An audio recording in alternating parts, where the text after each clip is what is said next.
tax, but it may not be the final taxable income. This is why business owners should not file based only on rough profit numbers. Now review your revenue. Your sales invoices, bank receipts, customer advances, credit notes, VAT returns and accounting revenue should be checked. If your VAT return shows one revenue figure and your accounts show another figure, the difference must be understood. Next, review your expenses. Only genuine business expenses should be recorded. Rent, salaries, professional fees, marketing, office expenses, software, bank charges, and business travel should all have proper support. A common mistake is recording personal expenses as business expenses. Personal shopping, family travel, personal vehicle costs, and owner lifestyle expenses can create tax risk. Every major expense should have an invoice, receipt, agreement, or payment proof. Now check related party transactions. If your company has transactions with shareholders, group companies, family businesses, or related entities, these should be properly recorded and documented. These transactions should be clear, reasonable, and supported with documents. If your company is in a UAE free zone, you need extra review. Free zone companies are also within the UAE corporate tax system. Some may qualify for 0% tax on qualifying income, but this depends on conditions. Do not assume that every free zone company automatically pays zero tax. If your business is VAT registered, reconcile VAT records with your accounts. Now prepare your supporting documents file. Keep your trade license, corporate tax registration details, VAT details, financial statements, bank statements, invoices, receipts, rent agreement, payroll records, loan agreements, fixed asset register, related party documents, and tax calculation working. Before submission, avoid these common mistakes. Do not file with incomplete bookkeeping. Do not ignore bank reconciliation. Do not record personal expenses as business expenses. Do not assume free zone income is always tax-free. Do not submit estimated numbers. Do not miss supporting documents. Do not ignore related party transactions. And do not wait until the deadline to prepare your accounts. A strong corporate tax return needs clean records, proper financial reporting, and a clear tax calculation.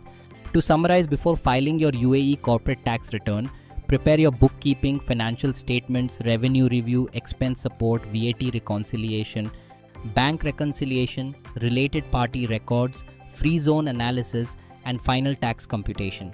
A business with clean accounts is always stronger in front of tax authorities, banks, investors, auditors, and business partners. Subscribe to KPM Global Services for more practical videos. Share this video with a business owner who is preparing for corporate tax filing. Comment your question below and watch the next video for more useful UAE business guidance.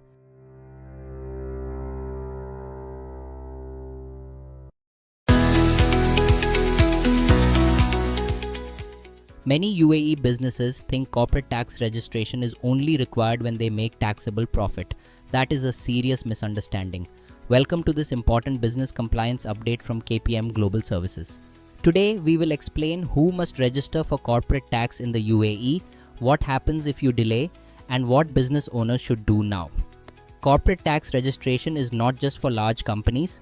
In the UAE, most taxable businesses are required to register with the Federal Tax Authority and obtain a corporate tax registration number.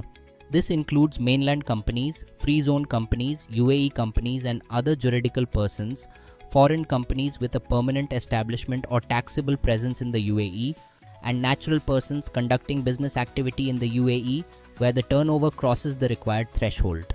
One important point is this: even free zone companies may need to register for corporate tax even if they expect to benefit from 0% tax on qualifying income. Registration and tax payment are two different things. A company may have no tax payable, but it may still have a registration and filing obligation. For natural persons, such as individuals conducting business in the UAE, corporate tax registration generally applies when business turnover exceeds AED 1 million in a calendar year. These individuals must check their deadline carefully because the registration timeline is different from normal companies. For companies, the deadline depends on factors such as license issuance month, incorporation date, and whether the entity is resident or non-resident. New entities formed after the specified rules came into effect generally have a limited time from incorporation to register. So business owners should not wait until the tax return deadline. Now, what happens if you delay corporate tax registration?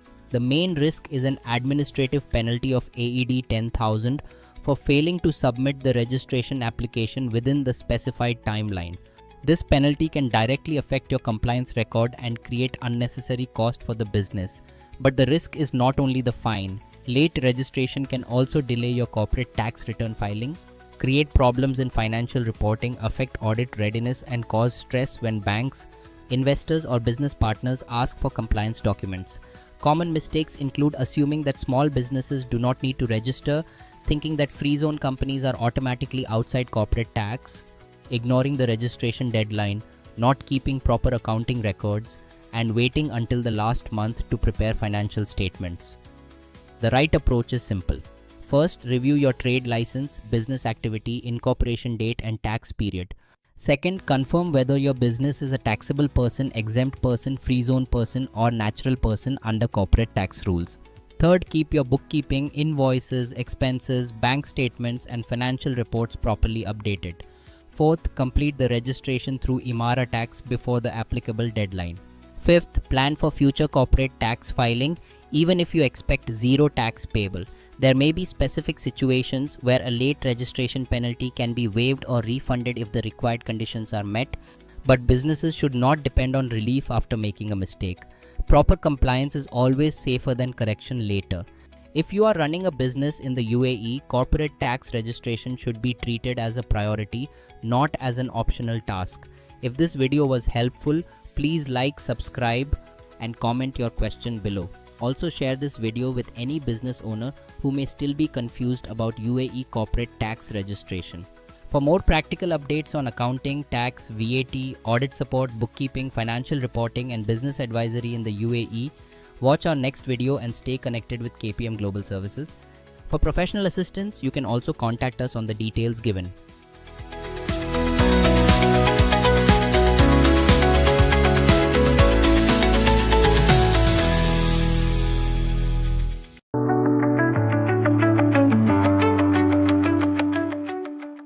Many UAE business owners think small business relief means they do not need to register, file, or maintain accounts. That is a dangerous misunderstanding. Welcome to another clear and practical UAE tax update from KPM Global Services.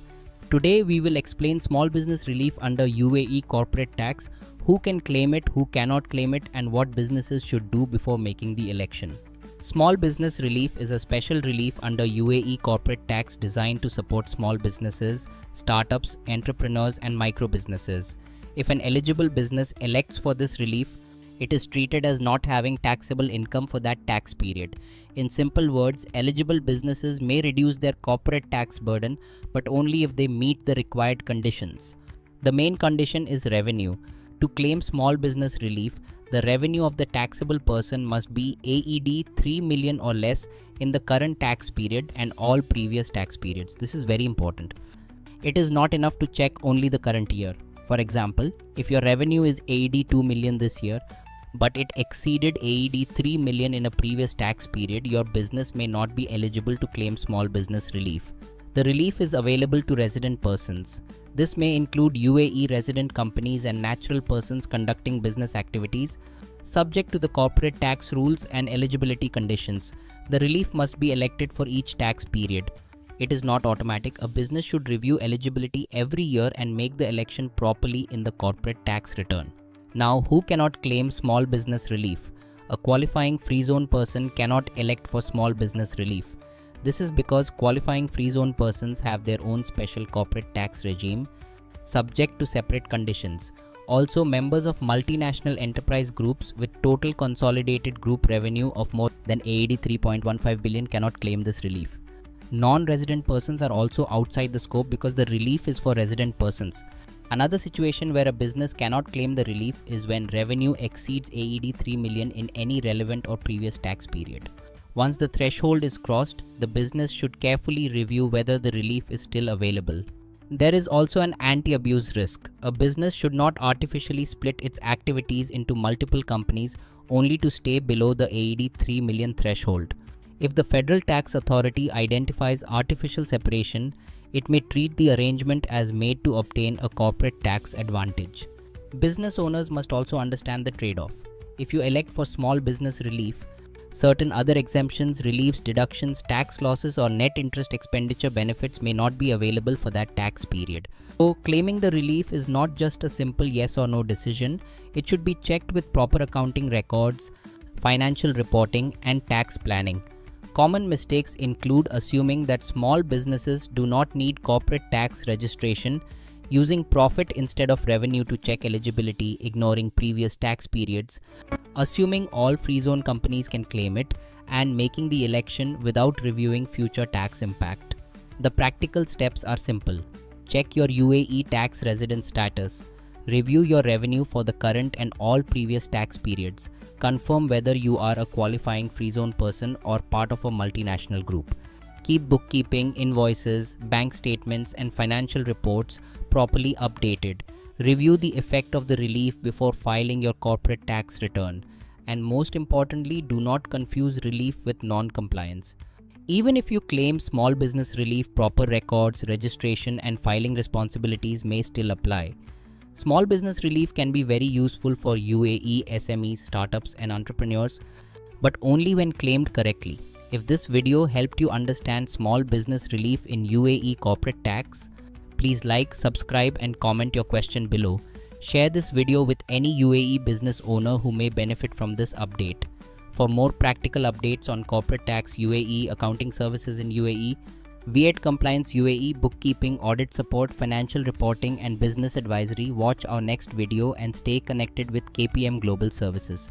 For professional assistance, you can also contact us on the details given.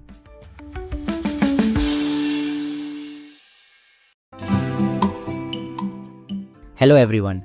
If you walk through almost any busy area in the UAE, you will notice one thing. Cafeterias are everywhere. And the reason is simple. They serve fast, affordable, and highly repeatable food items. But here's what most people don't understand. A successful cafeteria is not built by selling hundreds of random items. It is built around smart menu engineering. The right products, the right pricing, the right margins, and fast-moving customer favorites. In this video, we are going to break down the best-selling cafeteria items in the UAE, which products usually generate stronger margins, and how successful cafeterias structure their menu for maximum profitability.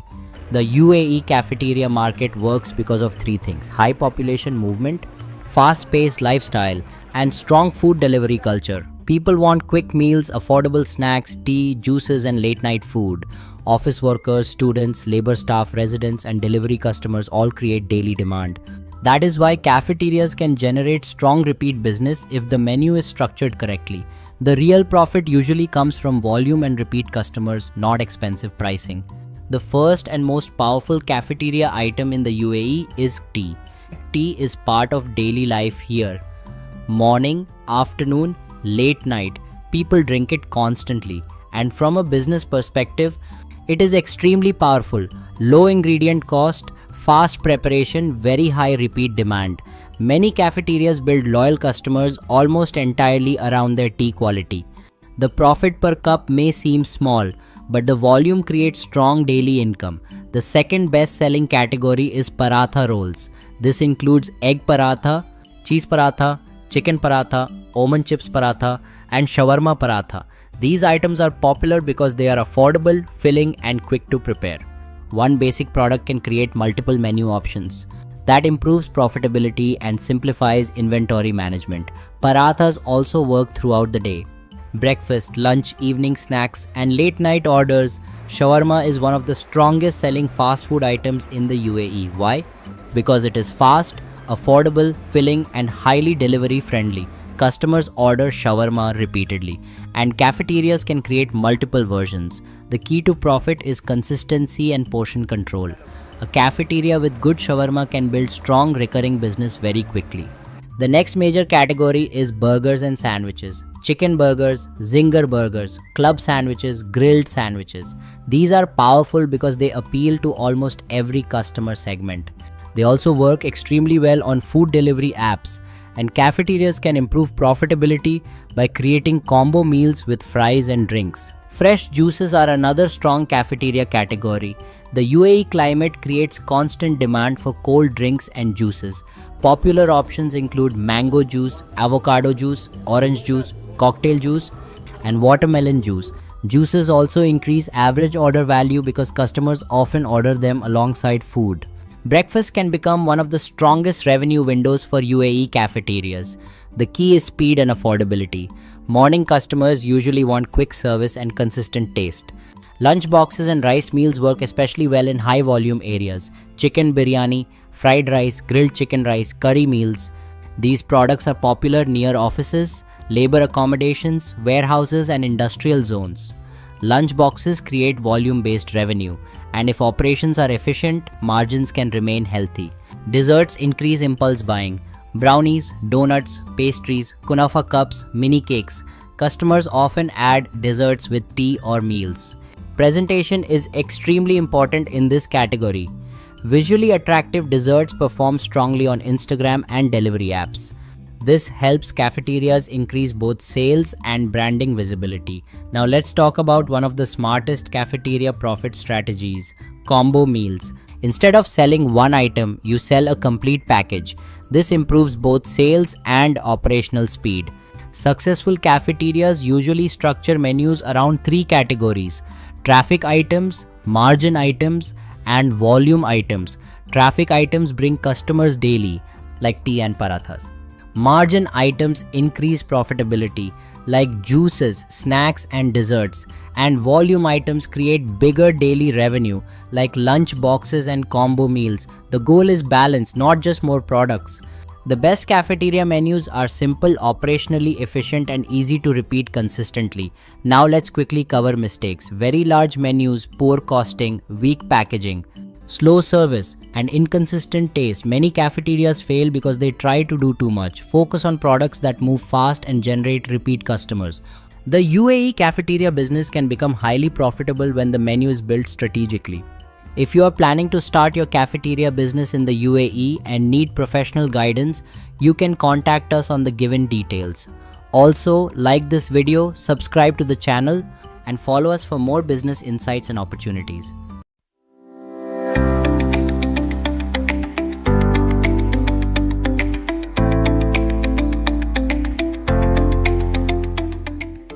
Hello everyone, what if clients started reaching out to you instead of you chasing them?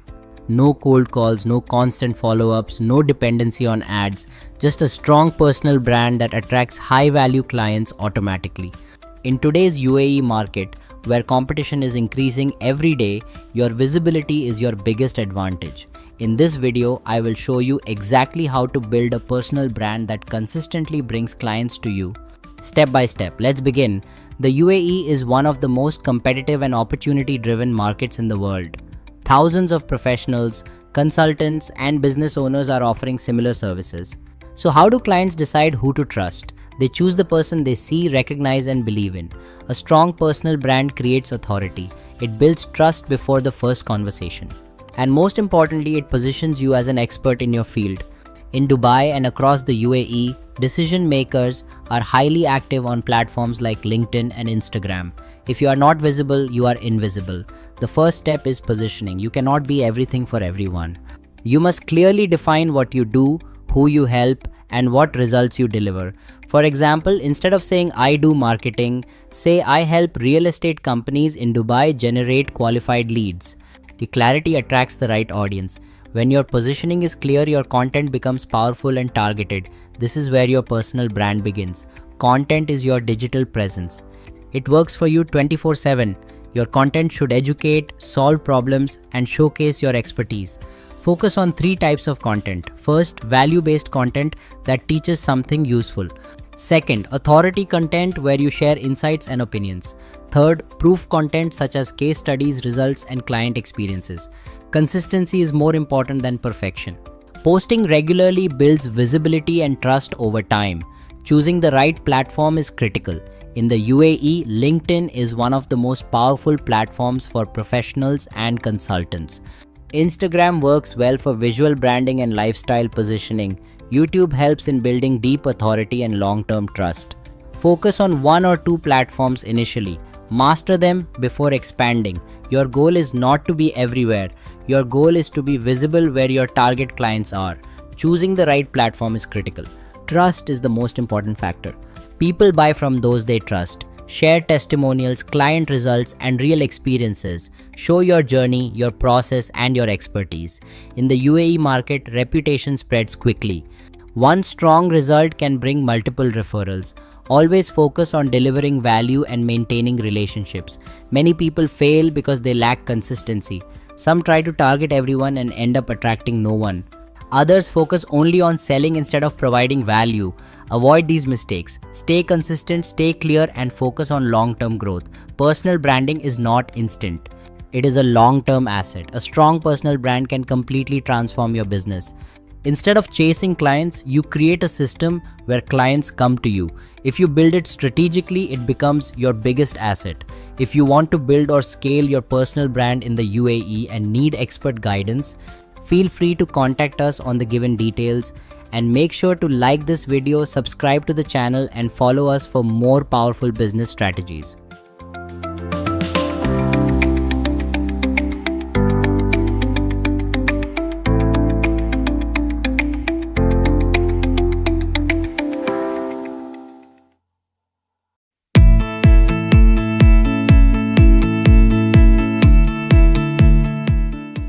Hello everyone.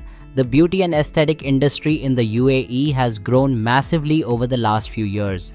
From skincare treatments and laser procedures to injectables, anti-aging services, and advanced facial treatments, the demand for cosmetology and aesthetic clinics continues to rise.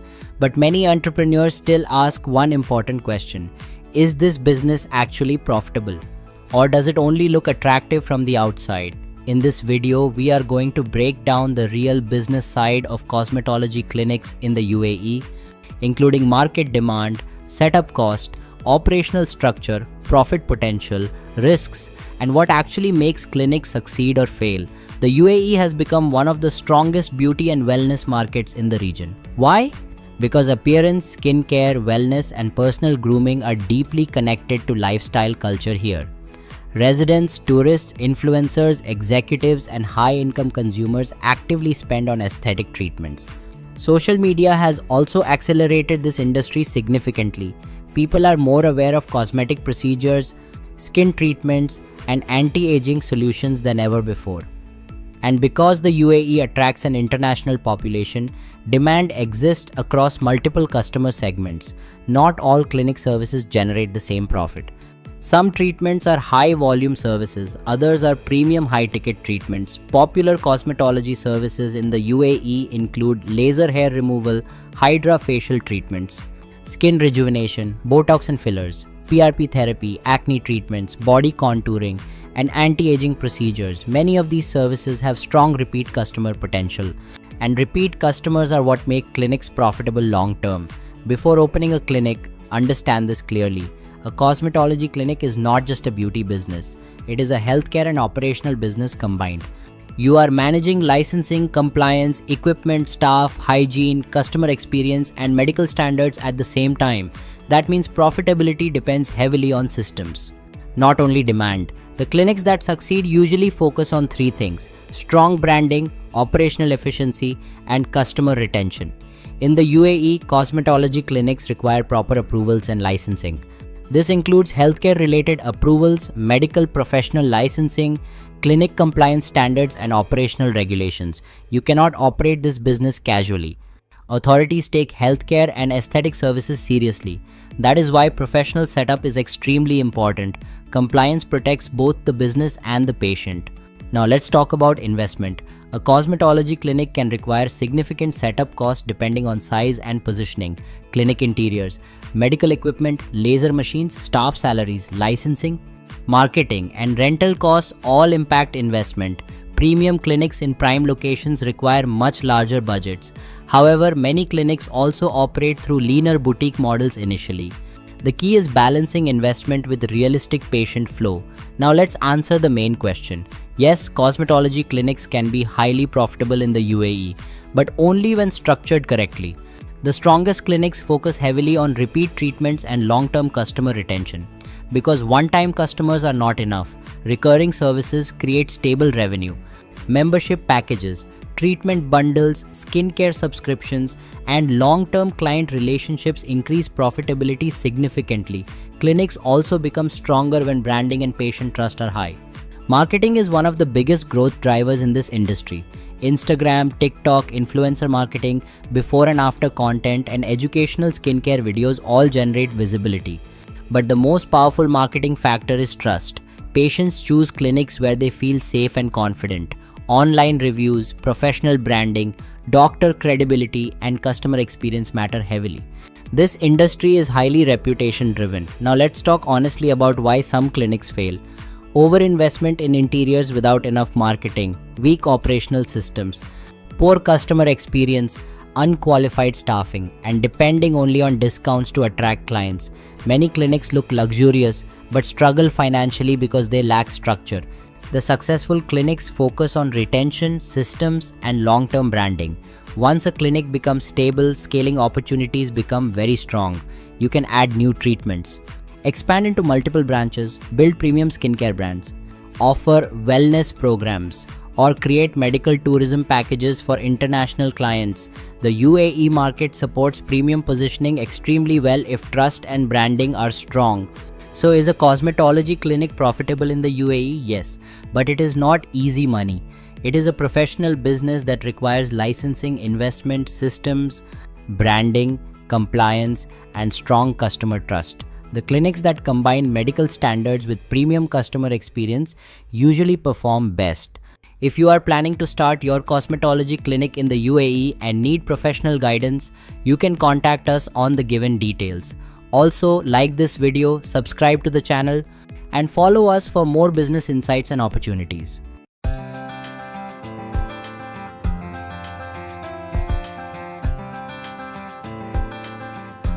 Hello everyone. If you are sitting in India today, you are already positioned in one of the world's largest food supply hubs.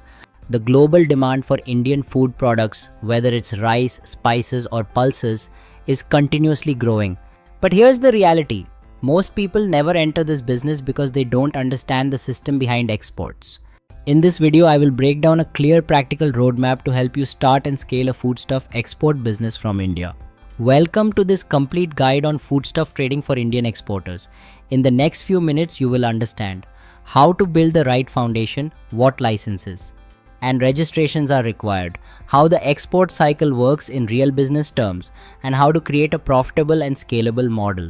This is a structured business approach, not just general information. Let's begin with the foundation. The first step is product selection. You should focus on products with consistent global demand such as rice, spices, wheat, pulses, or processed food items. Second, set up your business structure.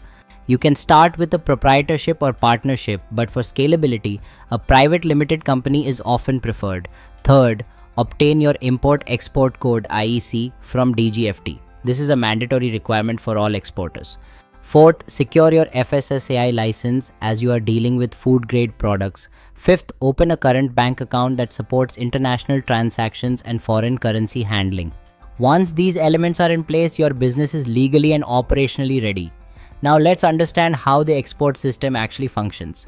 The first step is buyer acquisition. You can connect with international buyers through B2B platforms, trade networks, or direct outreach strategies. The second step is commercial alignment.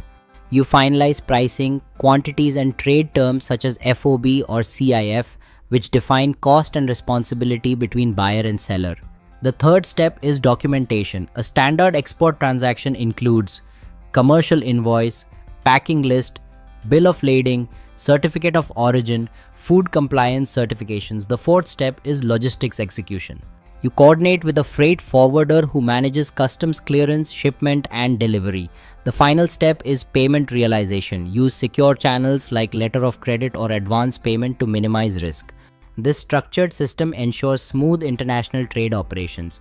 In export business, profit is not accidental, it is structured. Your margins depend on three key factors: strong supplier sourcing, efficient logistics planning, long-term buyer relationships. Always negotiate better pricing at the sourcing level. Focus on volume-based trading instead of one-time transactions. At the same time, avoid critical mistakes. Never compromise on product quality. Always follow international packaging standards. Do not ignore logistics and hidden costs. Avoid working with unverified buyers. Discipline in execution is what separates successful exporters from failed ones. Foodstuff exporting from India is a high potential global business opportunity. With the right structure, compliance, and execution, you can build a scalable and sustainable international trading business. If you found this video valuable, make sure to subscribe to the channel for more practical business insights. And if you are serious about entering or expanding in this space, you can contact me using the given details. I assist exporters and entrepreneurs in building structured, compliant, and profit-driven global businesses. Let's take your business from India to the international market.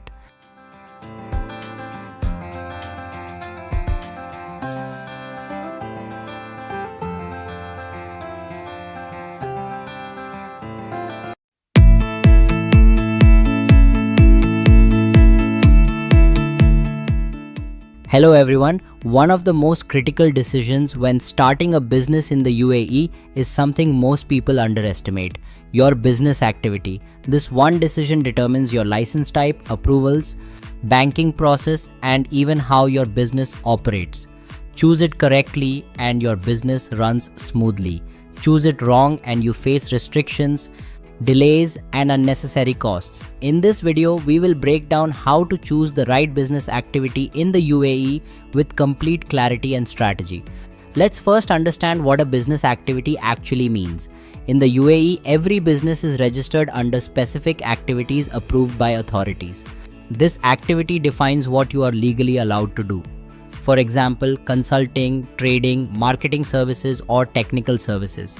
Each activity comes with its own rules, approvals, and compliance requirements. You cannot operate outside your registered activity. That is why selecting the correct activity is not just a formality. It is the foundation of your business. The first step is alignment. Your business activity must match your actual business model. Ask yourself, how will you generate revenue? If you are providing services, your activity should reflect consultancy or service-based operations. If you are selling products, your activity should be trading related. If you are operating online, you may require e-commerce or digital service activities. The mistake many people make is choosing a general activity without understanding their business flow. This leads to problems later. Always define your business model first, then select the activity. Every business activity impacts your license and approvals. Some activities require additional approvals from specific authorities. For example, healthcare, education, food, or financial services. Even some consultancy services may require certifications. Choosing the wrong activity can delay your setup or increase your cost. You must check approval requirements before finalizing your activity. This step is often ignored, but it is extremely important. Your business activity also affects your banking process. Banks evaluate your activity to understand your transactions and risk level. Some activities are considered higher risk and may face stricter checks. If your activity is unclear or does not match your operations, your bank account can be delayed or even rejected. Clarity and accuracy in your activity make banking smoother. Think beyond today. Your activity should support your future plans. If you plan to expand services or add new revenue streams, your activity should allow flexibility. Otherwise, you may need to amend your license later, which involves additional cost and process. Choosing a slightly broader but relevant activity can give you room to grow. But avoid going too broad without clarity. Balance is key. Let's quickly cover common mistakes. Choosing activity based only on cost. Selecting unrelated or multiple activities without strategy. Ignoring approval requirements. Not aligning activity with actual operations. And copying what others are doing without understanding your own business. Avoid these mistakes and your setup becomes much smoother. Choosing the right business activity is not just a legal step. It is a strategic decision. It defines how your business operates, grows, and interacts with the market. Take time to analyze your model, your revenue flow, and your long-term plan. Because once your foundation is correct, everything else becomes easier. If you are planning to start your business in the UAE and want to choose the right activity without risk, you can contact us on the given details. Also, make sure to like this video, subscribe to the channel, and follow us for more practical business insights.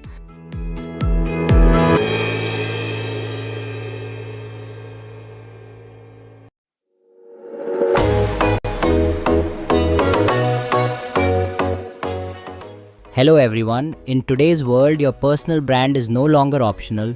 It is your most powerful business asset. Especially in a city like Dubai, where executives, founders, and professionals are competing at a global level, visibility and positioning can directly impact income, opportunities, and influence. In this video, I will guide you step by step on how to build and scale a high-end personal brand management consultancy for Dubai's growing executive market. Let's begin. Dubai is rapidly becoming a global hub for entrepreneurs, investors, and corporate leaders. With this growth, competition is increasing. Executives are now investing heavily in building their personal brand to stand out in their industries. They want to be seen as thought leaders, attract high-value clients, and build authority online. However, most professionals do not have the time or expertise to manage their personal brand effectively. This creates a strong demand for specialized personal brand management consultancies. A high-end consultancy focuses on strategy, positioning, and execution for premium clients.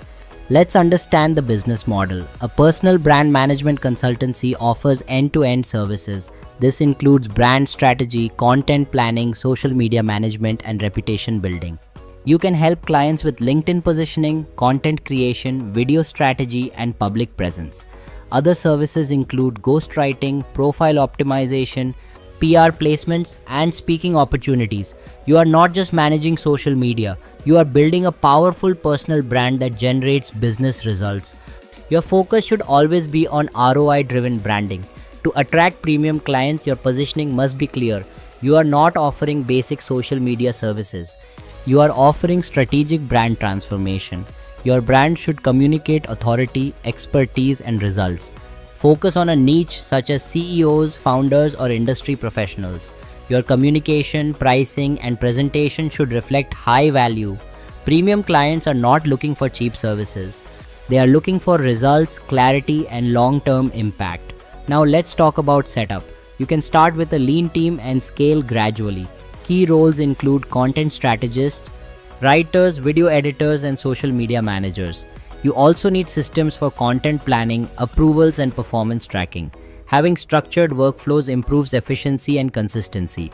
Invest in tools for scheduling, analytics, and communication. Your back-end systems are what allow you to scale without losing quality. High-end consultancies operate on premium pricing models. You can charge monthly retainers for ongoing services. Packages can include strategy, content creation, and brand management. Premium clients are willing to pay for expertise and results. You can also offer one-time consulting, workshops, and personal brand audits. As you scale, focus on increasing client lifetime value rather than just acquiring new clients.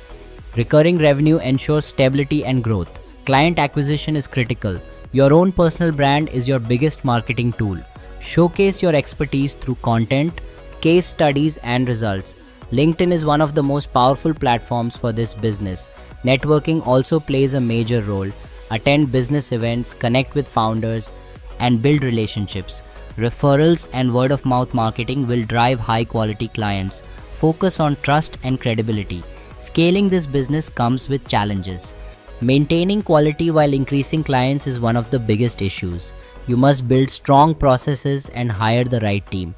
Client expectations can be high, so communication and delivery must be consistent. Focus on systems, not just effort.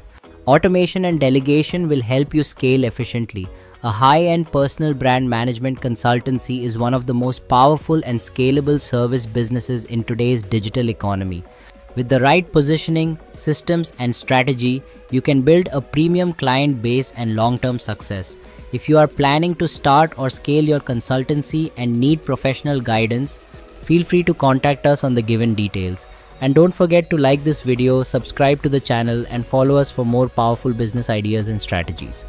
Welcome to This Explainer. Today, we're diving into something that is honestly keeping a lot of CFOs up at night. We're unpacking the rapidly diverging e-invoicing mandates of Saudi Arabia and the United Arab Emirates.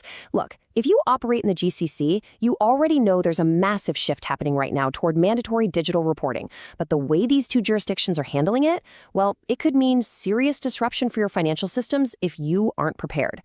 So what exactly happens when two economic giants decide to tackle the exact same problem but choose completely different tech to do it? Both nations want to close the tax gap, they want real-time visibility into transactions, and they want to modernize their digital economies. But instead of rolling out a unified GCC standard, KSA and the UAE are taking drastically different technological paths. If you're a CFO, an IT director, or a tax pro managing cross-border operations, listen up, because you absolutely cannot just build one system and expect it to work in both markets. Let's kick things off with Section 1, Gatekeeper versus Observer Models. This is where we break down how Saudi Arabia's ZATCA and the UAE's FTA differ at a fundamental level. All right, so the UAE has adopted this really fascinating observer model. They're rolling out a decentralized five-corner framework known as the DCTC, and it's built entirely on the global PEPL network. Here's the kicker. The government doesn't actually stop your transaction. Instead, you just send your invoice to an accredited service provider, or ASP. Your ASP routes it over to the buyer's ASP, the buyer gets it, and a copy is just silently routed to the Federal Tax Authority. They're that fifth corner. The invoice just flows freely. The UAE chose this to foster international interoperability, basically turning Dubai and Abu Dhabi into nodes of an already existing global trade network. Now, let's contrast that with Saudi Arabia's gatekeeper approach. Over in the kingdom, the government is quite literally standing right between the seller and the buyer. ZATCA operates a centralized clearance model through their Fatura platform. What does that mean for you? Well, every single B2B invoice has to be sent to ZATCA's API and cryptographically cleared before it can legally be delivered to your buyer. If ZATCA's system rejects it, boom, your commercial transaction stops dead in its tracks. Nothing quite says modern business like the government holding the door closed. No clearance, absolutely no invoice. When we look under the hood at the actual technical data, man, the divide gets even deeper. We are looking at a massive gap in data standards here. Saudi Arabia relies on UBL 2.1 XML, but it's heavily modified with their own custom ZATCA extensions. The UAE, they're using the PEPL Pint AE profile. So you can't just export some generic XML file from your ERP and call it a day. A generic UBL 2.1 XML will outright fail in both systems if you don't have those highly specialized country-specific configurations set up. The underlying architecture, the standards, the authentication methods, they are essentially speaking completely different languages. So the really crucial point to understand here is Saudi Arabia's incredibly strict security requirements. Every single invoice processed through Fatura has to carry an ECDSA cryptographic stamp. Basically, it's a tamper-proof digital signature that proves ZATCA actually cleared it. On top of that, they require very specific TLV and base64 encoded QR codes. The UAE's PEPL model, it doesn't require any of this. Why? Because the trust is already established at the network level through your accredited service provider. Moving right along to Section 2, the cross-border collision. Let's see what happens when Fatura meets PEPL. I really want to emphasize this reality. Compliance with one system does not guarantee compliance with the other. Period. If you've spent months successfully integrating your ERP with Riyadh and you are perfectly compliant with ZATCA, I hate to break it to you, but that means absolutely nothing for your upcoming compliance in Dubai. You are living in a dual format reality now, and your systems have got to be prepared to handle both simultaneously. Here is the exact friction point. Just imagine a Saudi seller invoicing a UAE buyer. The invoice passes through Fatura, it gets its shiny cryptographic stamp, and arrives in the UAE perfectly legal, at least in Saudi terms. But wait, the UAE buyer's ERP is configured for PEPL Pint AE.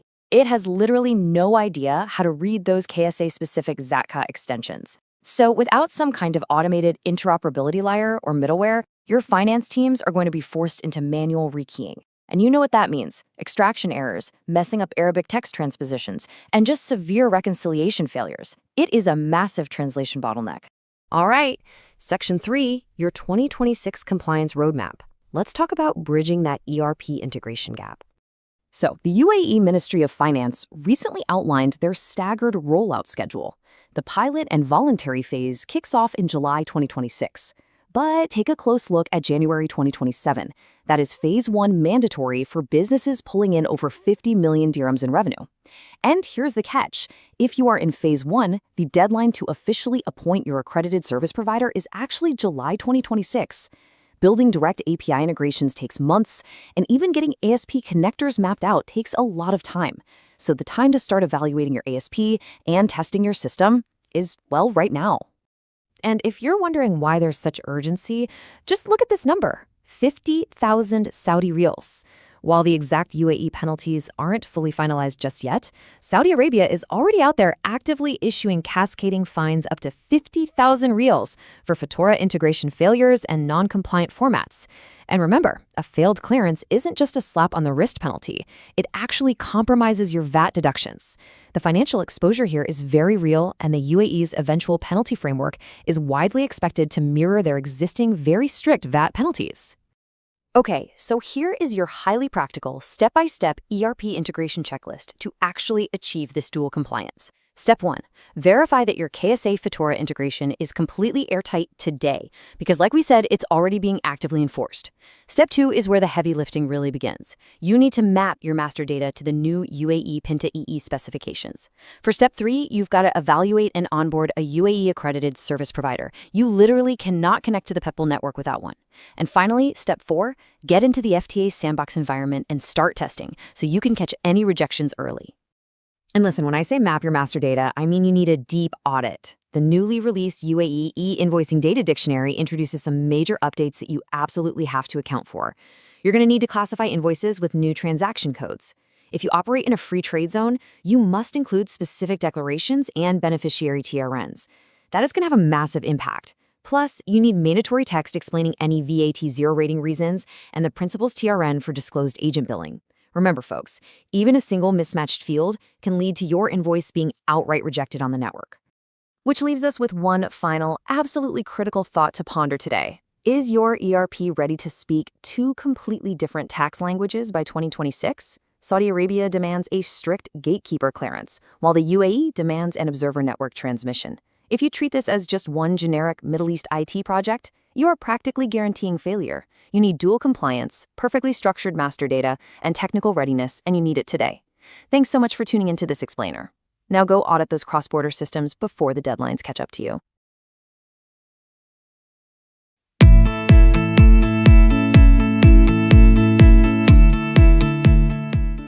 Hello everyone, Dubai is one of the few markets in the world where luxury is not optional. It is expected. From tourists arriving at the airport to executives attending meetings, the demand for premium cars is constant. But behind this lifestyle, there is a structured business opportunity. A premium car rental business in Dubai is not just about vehicles. It is about understanding demand, building the right fleet, managing risk, and positioning your brand correctly. In this video, you will get a complete breakdown of how to start this business, including setup, cost structure, operational systems, and how to scale profitably. Before entering this business, you need to understand where demand actually comes from. Dubai attracts millions of tourists every year. Many of them prefer renting luxury cars for short stays. Corporate clients also require vehicles for executives, meetings, and long-term use. Additionally, residents often rent instead of buying, especially for flexibility. Events, exhibitions, and VIP movements also create short-term spikes in demand. This means your revenue does not depend on a single segment. It comes from multiple streams. The first real step is strategy. Do not enter this market without a clear niche. You have three main directions: luxury segment, which includes sports cars and premium vehicles; mid-range segment, which focuses on affordability and volume; or a hybrid model. If your goal is premium positioning, focus only on high-end cars. This allows you to charge higher prices and target better clients. You can also choose sub-niches like tourist rentals, corporate leasing, or chauffeur-driven services. Clarity in niche defines your brand. Now let's move to the legal setup. You need a car rental license from the relevant authority. In addition, approvals from transport authorities are required. Each vehicle must be registered and insured. Insurance is not just a formality, it is a core part of your risk management. You also need proper rental agreements and documentation systems. This business involves liability, so your legal setup must be strong and structured. Your fleet is your business. Choosing the right vehicles is critical. Start small. Focus on 3 to 5 high-demand vehicles. SUVs and luxury sedans often have higher utilization. Sports cars attract attention but may have lower frequency of bookings. Balance is important. You can either purchase vehicles or lease them. Buying gives higher margins long term. Leasing reduces initial investment. Also consider maintenance, depreciation, and resale value. Your profit depends on how efficiently your fleet is used. Operations define your customer experience. You need a system for bookings, payments, contracts, and vehicle tracking. Online booking platforms are essential. Customers should be able to book easily. Delivery and pickup services add convenience. Vehicle tracking systems improve security. Maintenance schedules ensure quality. Smooth operations increase customer satisfaction and repeat business. Marketing in this business is visual. Luxury sells through presentation. Instagram is one of the most powerful platforms for this industry.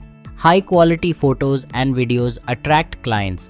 Google listings bring search traffic. Partnerships with hotels, travel agencies, and influencers increase visibility. Your brand should communicate trust, luxury, and professionalism. This business has risks. Vehicle damage, late returns, and misuse are common issues. Security deposits help reduce risk. Insurance coverage is essential. Client verification is important. Maintenance costs must be controlled. Without proper systems, profits can reduce quickly. Operational discipline is the key. Once your business is stable, focus on scaling. Increase fleet size gradually. Expand into corporate leasing. Introduce premium services like VIP transport. Build partnerships with hotels and event companies. Strong branding allows you to charge higher prices. Scaling is not about speed, it is about control and consistency. A premium car rental business in Dubai can be highly profitable, but only if it is built on the right strategy, systems, and positioning. If you are planning to start and want complete guidance, you can contact us on the given details. Also, like this video, subscribe to the channel, and follow us for more business insights.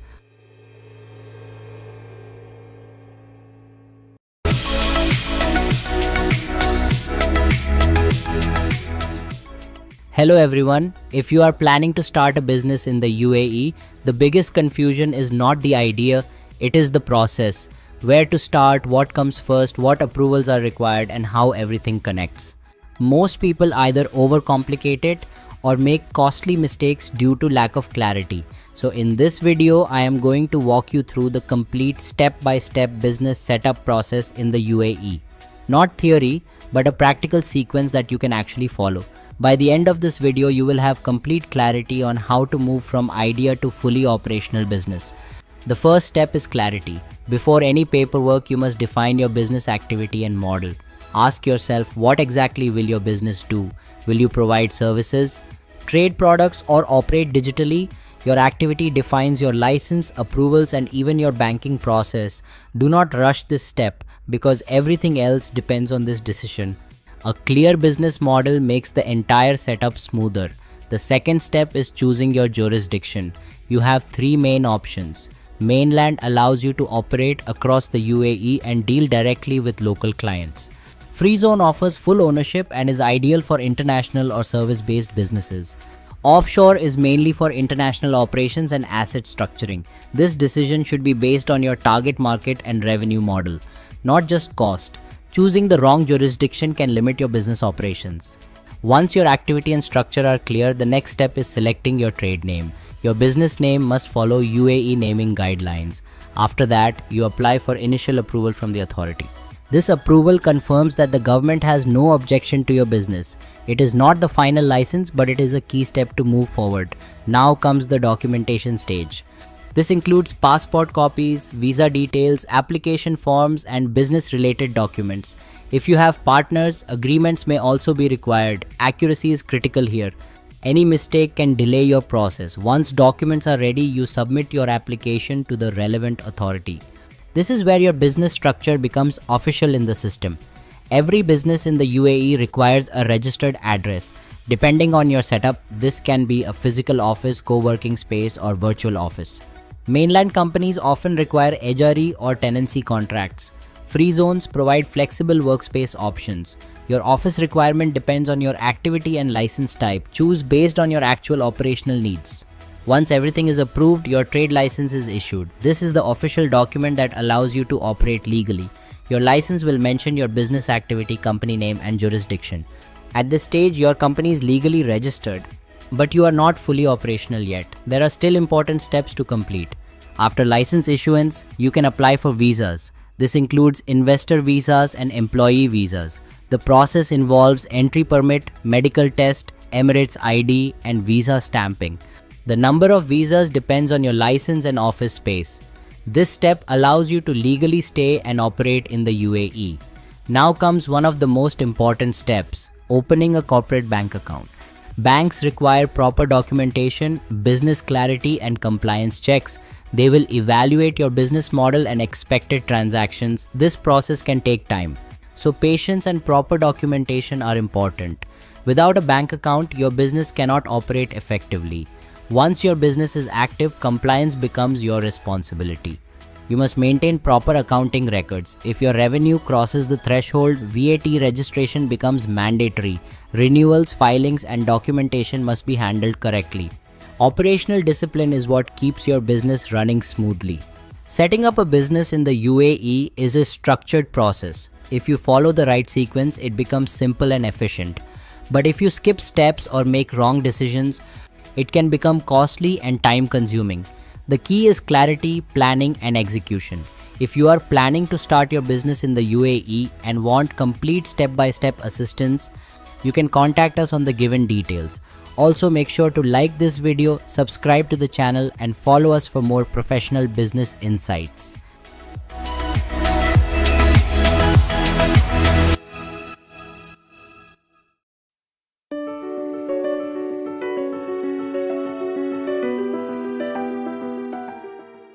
Hello everyone, one of the most common questions people ask is this: can you really start a business in the UAE with low investment? The answer is yes, but only if you choose the right model. Because low investment does not mean low effort. It means smart positioning, minimal overhead, and high value services. In this video, we are going to break down 3 practical low investment business ideas in the UAE that are realistic, scalable, and aligned with current market demand. Before we go into the ideas, let's define low investment. In the UAE context, low investment usually means businesses that do not require heavy infrastructure, inventory, or large teams. These are service-based or digital-first models.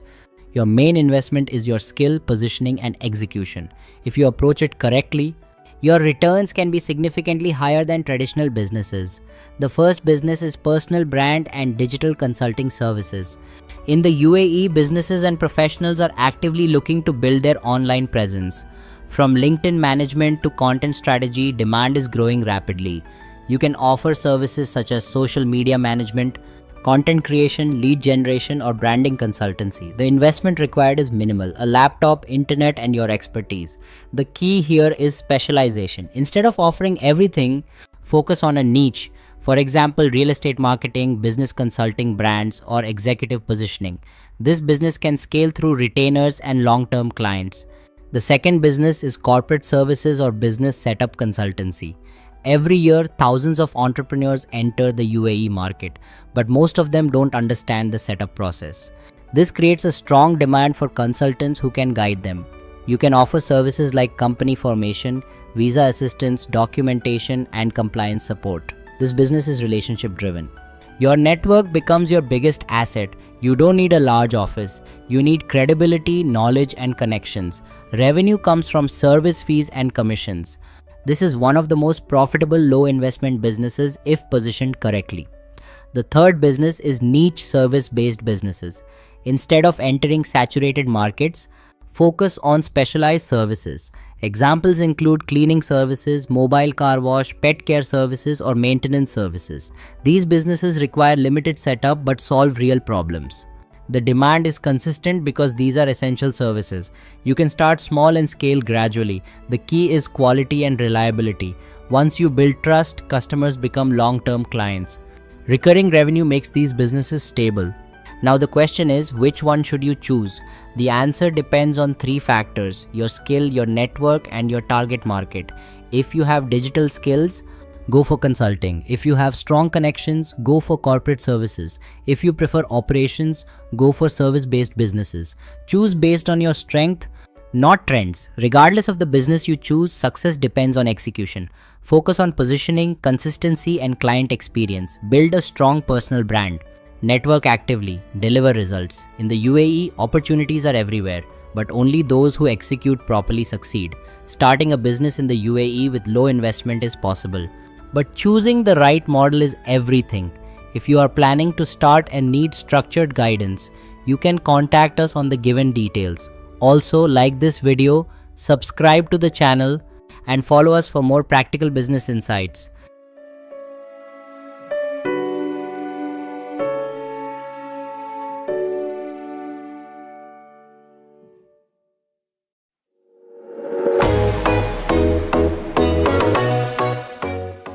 Hello everyone, Dubai is not just growing, it is evolving. New industries are emerging, consumer behavior is shifting, and opportunities are becoming more specialized. So the real question is not just which business is profitable today, but which businesses will dominate in 2026 and beyond. In this video, we are going to break down 3 high-profit, future-ready business models in Dubai that are aligned with market demand, scalability, and long-term growth. This is not a generic list. This is a strategic breakdown of where money is actually moving. Before we go into the businesses, let's understand what makes a business profitable in Dubai. There are 3 key factors: high margin services or products, strong demand from premium customers, and scalability through systems or recurring revenue. Businesses that combine these 3 elements tend to perform exceptionally well. Now let's look at the top 3 opportunities. The first highly profitable business